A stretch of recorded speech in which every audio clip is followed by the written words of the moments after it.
자, 오늘 말씀의 내용은 이 22절에 예수님의 제안에 대하여, 예수님의 가르침에 대하여 어떻게 보면 따르지 못한 이 청년의 모습을 통하여 하나님께서 우리에게 뭘 말씀하고 계시는지 우리가 4가지로 정리를 해서 우리가 함께 살펴보도록 하겠습니다.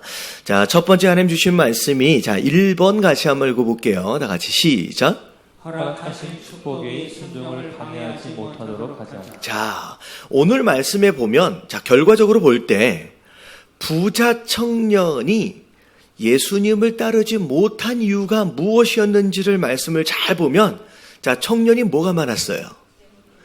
재물이 많았어요.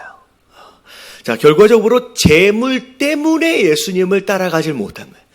재물 때문에 예수님의 제자가 될 수가 없었다. 결과적으로 재물 때문에 영생을 얻지 못했다라고 하는 것이 오늘 말씀의 첫 번째 내용입니다. 여러분, 재물은 여러분 하나님이 주시는 축복이며 여러분 하나님이 주신 선물인 줄로 믿습니다. 여러분, 이 재물은 우리가 받아야 할 축복들 가운데 하나예요. 그래서 여러분 잠언 10장 22절에 보면 분명히 하나님 뭐라고 말씀하시느냐, 다 같이 한번 읽어볼게요. 시작. 여호와께서 주시는 복은 사람을 부하게 하고 근심을 겸하여 주지 아니하시니. 예, 하나님께서 주시는 축복들 안에 사람을 뭐하게 하는 축복이 있어요. 예, 부하게, 부자가 되도록 하시는 그 축복이 있다라는 거예요. 심지어 돈을 많이 허락하시는데 이 부라고 하는 것을 뭐와 겸하여 주시지 않는다? 근심과 겸하여 주시지 않는다. 많은 사람들이 돈이 많아지면, 부자가 되어지면 근심도 같이 따라오거든요. 근데 하나님이 주시는 축복은 근심이 없는 가운데서에 누리는 그런 부요함이 있다라고 말씀하고 계시죠. 그런 가운데 우리가 성경을 잘 들여다보면 구약에 있는 많은 족장들이 하나님의 축복을 받는 가운데 대부분 어떻게 살았어요? 다 부자로 살았어요. 그러면 아브라함도 부자였고요. 아브라함의 아들 이삭도 부자였어요. 이들이 부자였던 이유가 무엇이었느냐? 자, 창세기 26장 12절부터 14절까지 이삭이 복을 받는 내용들을 보면 같이 한번 읽어보도록 하겠습니다. 시작. 이삭이 그 땅에서 농사하여 그의 백배나 얻었고 여호와께서 복을 주심으로 그 사람이 창대하고 왕성하여 마침내 거부가 되었다. 네, 이삭이 농사를 지었는데 몇 배를 얻었대요? 100배를 얻었대요. 우리가 사업을 했는데, 우리가 직장 생활을 했는데, 우리가 뭔가를 했는데 열매가 내가 투자한 것에 100배를 얻는 정도라고 한다면 어마어마한 축복이죠. 근데 그 모든 것들이 사실 하나님이 뭘 주셨기 때문이다. 하나님이 복을 주셨기 때문이고, 그 복으로 말미암아 그 사람이 창대하고 왕성하여 마침내 뭐가 되었다? 여러분, 부자의 정도가 아니라 어마어마하게 큰 부자가 되었다는 거예요. 여러분, 이런 복을 받으시게 되길 주님의 이름으로 축원합니다. 여기는 별로 대답을 안 하시는. 괜찮아요? 다시 한번 물어볼게요. 이럴 때는 확실하게 좀 잘해 주셔야 돼요. 여러분, 2019년도에는 이런 하나님의 축복하심으로 인하여 이런 거부가 되어지시게 되길 주님의 이름으로 축원합니다. 할렐루야. 그래서 이러면 하나님이 특별히 복을 주셨던 수많은 왕들의 이야기를 볼 때에도 정말로 그 왕이 하나님을 정말로 잘 섬기고 예배하고 절기도 잘 지키고 했을 때 하나님이 그 왕을 축복하시는 가운데 반드시 함께 따라서 주셨던 축복들 가운데 하나가 뭐냐면 부요함의 축복이었다는 거죠. 근데 오늘 말씀의 핵심은 뭐냐? 분명히 부요함, 재물이라고 하는 것이 하나님이 주시는 축복인데 주신 그 재물의 축복으로 인하여 오히려 하나님과의 관계를 가로막는 경우들이 생길 수가 있다라는 거예요. 오늘 말씀에 보면 이 부자 청년도 그런 경우예요. 여러분, 이 부자 청년 젊음과 더불어서 관원까지 되어졌고, 그리고 부자가 되어진 이 모든 것들이 사실은 누가 주신 축복이에요? 여러분, 하나님이 주신 축복이에요. 이미 복을 받은 자입니다. 근데 이 복을 받은 자로서 영생까지를 얻어야 되는데, 영생까지를 얻고 구원까지를 받아야 되는데, 자, 그 마지막 관문 앞에 서서, 자, 이 구원을 얻기 바로 직전에서 무엇으로 인하여서 탈락이 된 거예요? 예.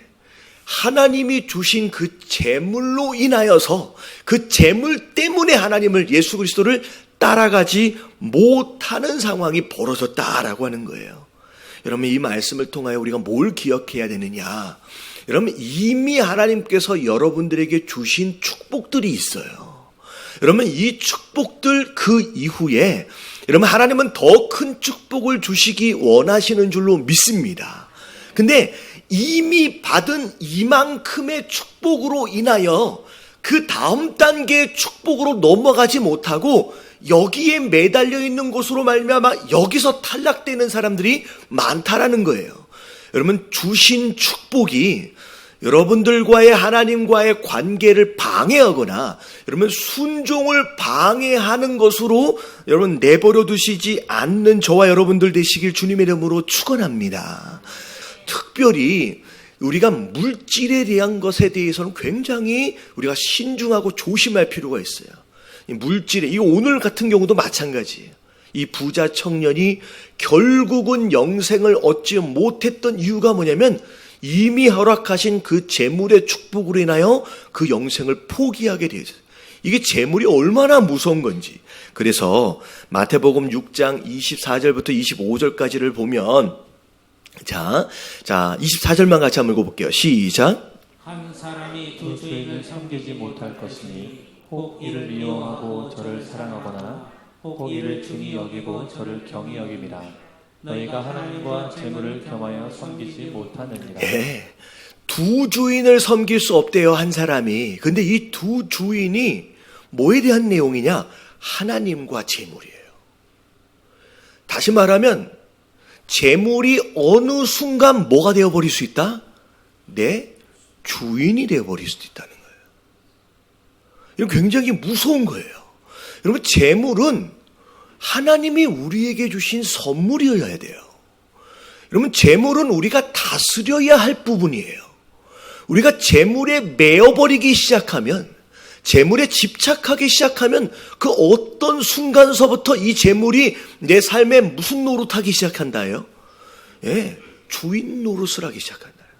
여러분, 이 내용을 여기까지만 딱 읽으면 아, 이건 부자들에게 하는 이야기인가 보다.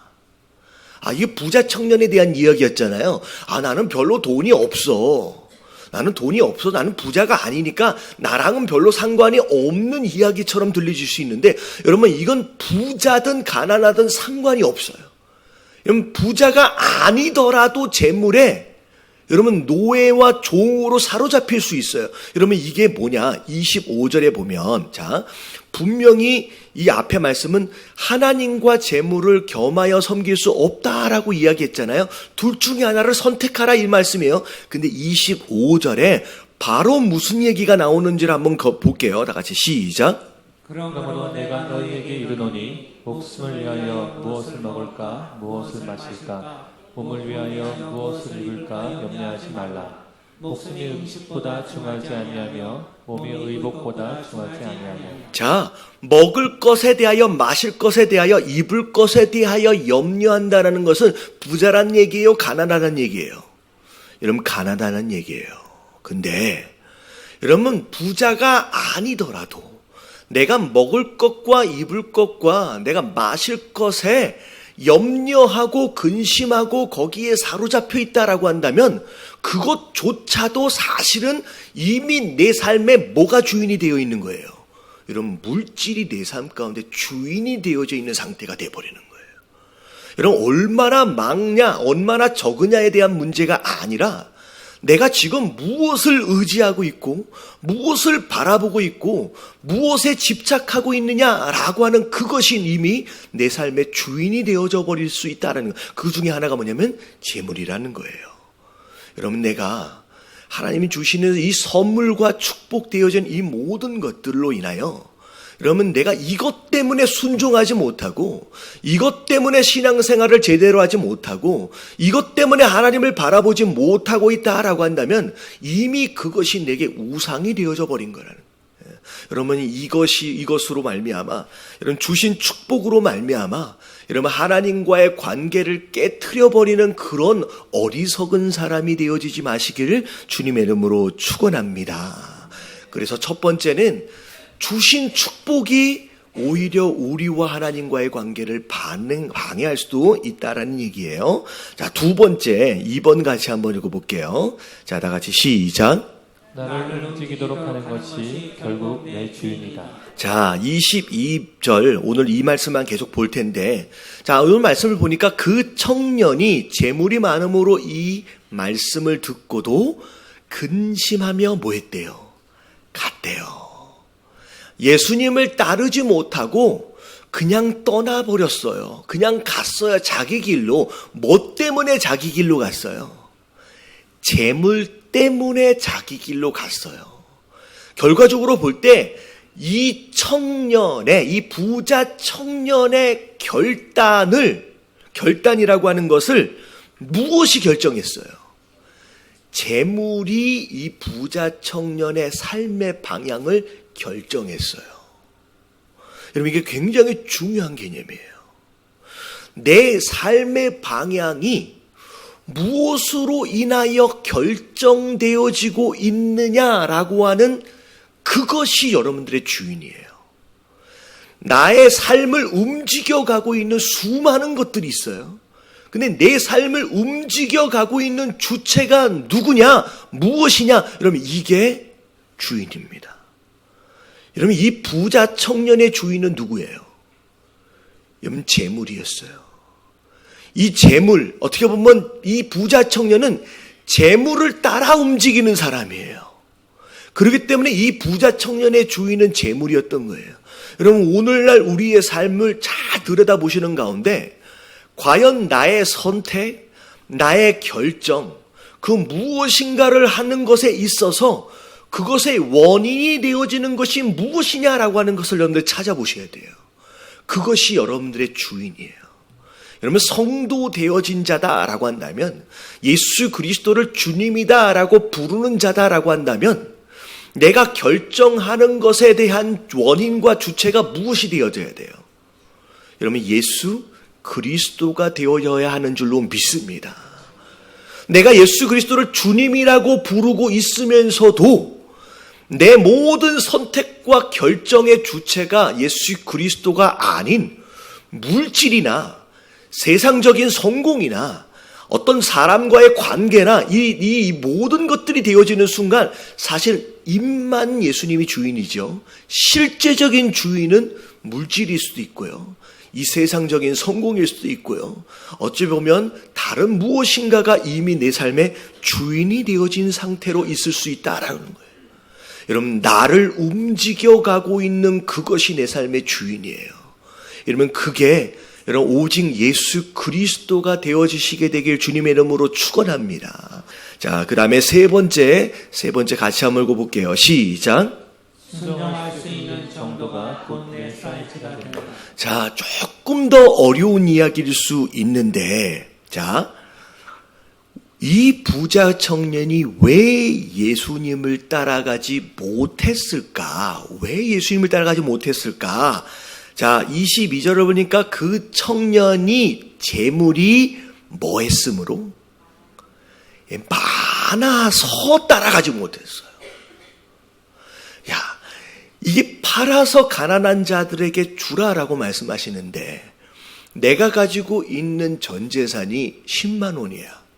여러분 그러면 이런 팔고 따라가기가 쉬울까요? 어려울까요? 아마도 쉬울 거예요. 근데 내 전 재산이 10만 원이 아니라 10억이야. 그러면 이게 팔기가 쉬워요? 어려워요? 여러분 어려워지는 거예요. 여러분 어떻게 보면 상식적으로 충분히 이해할 수 있는 내용입니다. 많을수록 팔고 따라가기 어려워. 내려놓기 어려워요. 근데 한 번만 더 생각해 보면 여러분 어느 정도 있어야 많은 거예요. 여러분, 어느 정도 있어야 많은 것일까요? 여러분, 이 많다라고 하는 것은 굉장히 상대적인 개념입니다. 자, 10살에게 10만 원은 많은 거예요, 적은 거예요? 많은 거예요. 근데 40대에게 있어서의 10만 원은 많은 거예요, 적은 거예요? 여러분, 많은 게 아니죠. 자, 이 비슷해요. 여러분, 많다라고 하는 이 개념은 굉장히 상대적인 개념이에요. 얼마나 많아야 많은 것인가? 여러분, 이게 굉장히 중요한데 결국은 뭐에 대한 내용이냐면 이 그릇의 사이즈에 대한 내용이에요. 자, 어떻게 보면 큰 대야에다가 이런 물컵에 물을 10번 붓는다라고 이야기하면 아마 모자랄 거예요. 많은 게 아니에요. 근데 간장 종지에다가 이 물컵에 물을 부으면 어떻게 될 것 같아요? 한 컵만 돼도 넘치는 거예요. 자, 뭐가 물질이 많다라고 했을 때 중요한 이 많다라고 하는 개념 자체는 내가 어느 정도의 그릇의 사이즈를 가지고 있느냐에 따라서 달려 있어요. 내 그릇이 크면 더 많이 담을 수 있고요. 내 그릇이 작으면요, 아무리 조금이라도 적게 담을 수밖에 없어요. 그냥 넘치는 거예요. 여러분, 이게 뭘 의미하느냐? 우리의 믿음 안에서도요, 여러분, 이 그릇의 사이즈가 있어요. 이 그릇의 사이즈는 어떻게 결정되어지느냐? 여러분, 순종하여 내려놓을 수 있는 그 정도가 딱 내 그릇의 사이즈예요. 자, 이걸 잘 들으셔야 돼요. 내가 하나님 말씀에 순종하여 내가 기꺼이 하나님 앞에 내려놓을 수 있는 딱 거기까지가 내 그릇의 사이즈예요. 많은 게 아니에요. 거기까지예요. 이 부자 청년은 재물이 많았다. 왜 그게 많은 거예요? 예수 그리스도의 말씀에 순종하지 못하여 내려놨어요? 못 내려놨어요? 못 내려놨기 때문에 그에게 있어서 그 재물이 많은 거예요. 만약에 그 청년이 그 재물을 딱 내려놓을 수 있었다라고 한다면 그 청년에게 있어서 그 물질의 양은 많은 거예요, 적은 거예요? 여러분, 적은 거예요. 여러분, 이건 하나님이 여러분들에게 시험하시는 내용일 거예요. 네가 과연 내 말씀에 순종하여 내려놓을 수 있느냐? 내려놓을 수 없다면 네가 가진 재물이 아직 너에게 뭐한 것이다? 많은 것이 되는 거예요. 근데 네가 딱 내려놓을 수 있으면 어떻게 되는 거예요? 너에게 작은 것이 되어짐으로 더 채워주심이 따라오는 거예요. 그게 여러분 이 뒤에 말씀이 나와요. 다음 주에 함께 살펴볼 말씀인데 부자에 대한 내용이에요. 마태복음 19장 29절 말씀을 같이 한번 읽어볼게요. 시작. 또 내 이름을 위하여 집이나 형제나 자매나 부모나 자식이나 전토를 벌인 자마다 여러 배를 받고 또 영생을 상속하리라. 자, 보세요. 또 내 이름을 위하여, 자, 하나님을 위해서요. 집이나 형제나 자매나 부모나 자식이나 전토, 이게 우리 삶 안에서 굉장히 중요한 가치들이에요. 참, 이것을 예수님 뭐라고 말씀하세요? 뭐하라? 버리래요. 여러분, 이게 중요한 내용이에요. 예수님은 버리기를 원하시는 게 아니에요. 빼앗기를 원하시는 분이 아니에요. 네가 과연 내 말씀에 순종하여 그걸 내려놓을 수 있느냐라고 하는 걸 테스트하시겠다는 거예요. 근데 이거 보세요. 버렸더니, 자, 그 다음에 무슨 일이 벌어져요? 여러 배를 받는데요. 다시 말하면 내가 순종하여 내려놓을 수 있는 딱 그 순간이 되어질 때 하나님이 그것을 모자란 것으로 쳐주시는 가운데 더 부어주시는 거예요. 여러분, 그게 그릇의 사이즈예요. 여러분, 내가 아무리 적게 벌어도요, 아둥바둥 거리면서 이거 하고 매달리고 있으면요, 내 그릇의 사이즈는 어느 사이즈인 거예요? 아무리 적어도 그만큼의 사이즈예요.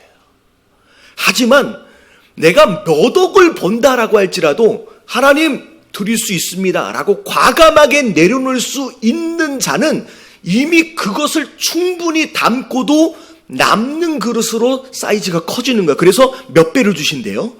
여러 배를 주신다는 거예요. 여러분, 매달리지 마세요. 여러분, 내가 손으로 놓을 수 있는 그게 바로 내 영적 그릇의 사이즈가 되는 거예요. 여러분, 깨달아지시길 주님의 이름으로 축원합니다. 여러분, 이거 내가 얼마나 부자냐, 내가 가난하냐에 대한 내용이 아니라 내 그릇에 대한 사이즈에 대한 내용이에요.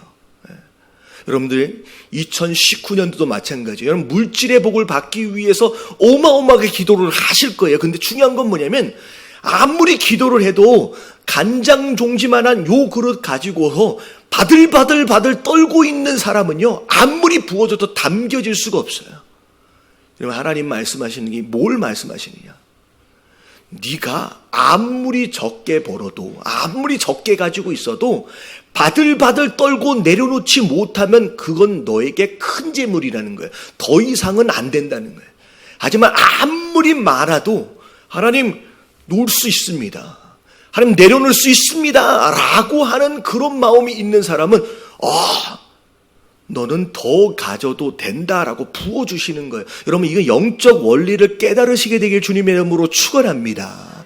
자, 마지막 네 번째입니다. 자, 네 번째 다 같이 시작. 순종의 기회를 놓치면 오히려 근심이 된다.